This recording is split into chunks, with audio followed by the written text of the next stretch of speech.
آپ نے کسی کا پیسہ کھایا، کسی کا حق کھایا، یتیم کا کھایا، بیوہ کا کھایا، بہن کا کھایا، اپنی بیوی کا حق کھایا، آپ ظلم و جبر سے پیش آئے، آپ نے انسانوں کے ساتھ ظلم و جبر کیا، یہ وہ حقوق ہیں جو خدا بھی معاف نہیں کر سکتا ہے۔ مذہب کی تشریح دو چیزوں پہ کی ہے۔ اسلام صرف نماز پڑھنے، زکوٰۃ دینے، حج کرنے، داڑھی چھوڑنے کا نام نہیں ہے۔ اگر کوئی یہ سمجھتا ہے کہ یہ اسلام ہے تو وہ اسلام کو سمجھتا ہی نہیں ہے۔ اسلام میں یہ وہ چیزیں ہیں، نماز آپ سے رہ گئی، نہیں پڑھی، مس ہو گئی، بار بار مس ہو گئی، تو اس کی معافی ہے اور اس کی تلافی بھی ہے اور اس کا کفارہ بھی ہے، روزوں کا کفارہ ہے، حج کا کفارہ ہے۔ یعنی اسلام کے جو عبادات ہیں جو اللہ نے آپ پہ مقرر کیے ہیں، اگر آپ ان کی ادائیگی میں پہلوتئی کرتے ہیں، غفلت کرتے ہیں، تو اللہ تعالیٰ نے اسلام کو اتنا سخت تو بنایا ہی نہیں ہے کہ جناب آپ اس کے دائرے سے نکل گئے یا آپ نعوذ باللہ کوئی مسلم ہونے سے رہ گئے۔ لیکن اسلام نے جس چیز پہ زور دیا ہے وہ ہے حقوق العباد۔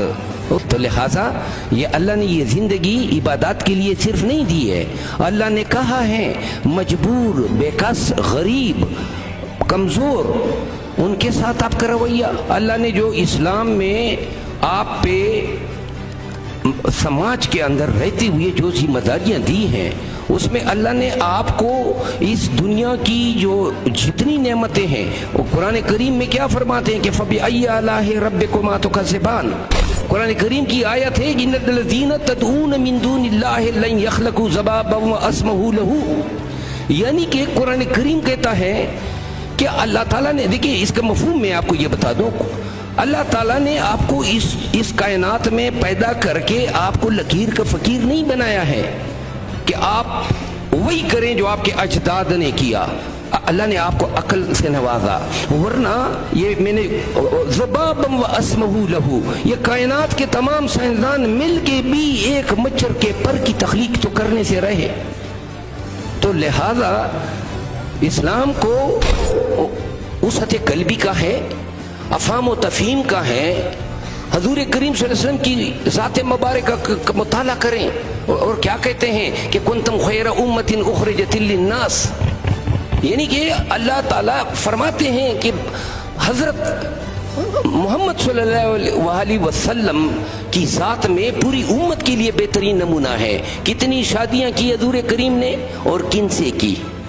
اب آپ اپنے معاشرے کے اقدار کو دیکھیں، بیوہ کی طرف لوگ دوسرے نکاح کے لیے یا تو رجوع نہیں کرتے ہیں، اور اگر کرتے بھی ہیں تو ذرا نظر جو ہے یا اوقت اتنی نہیں ہے۔ حضور کریم نے کیا مثال سیٹ کی؟ حضور کریم جب غزوہ بدر پہ نکلتے تھے، غزوات پہ نکلتے تھے، غزوہ خندق میں اپنے پیٹ سے پتھر باندھ کے خود ہی مشقت کرتے تھے۔ تو لہٰذا ہماری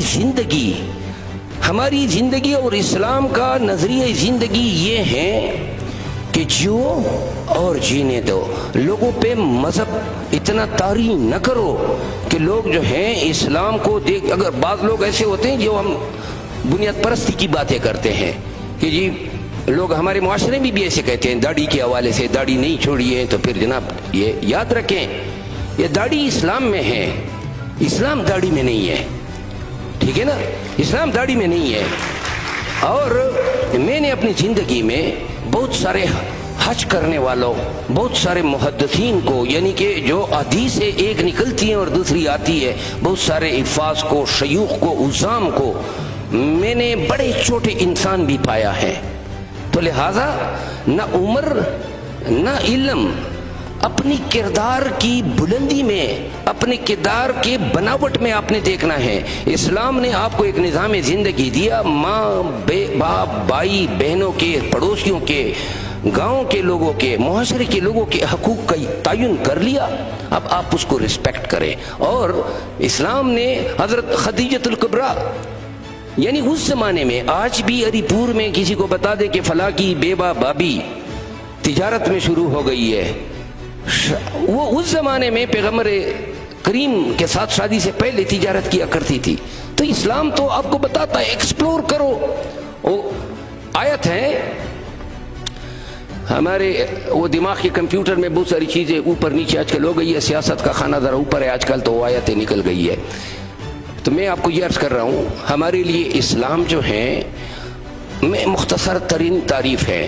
ہم نے اسلام کے مطابق زندگی گزارنی ہے تو ایک دوسرے کے حقوق کا احترام کرنا سیکھو, اور سب سے بڑا اسلام احترام انسانیت میں ہے, احترام آدمیت میں ہے. شکریہ.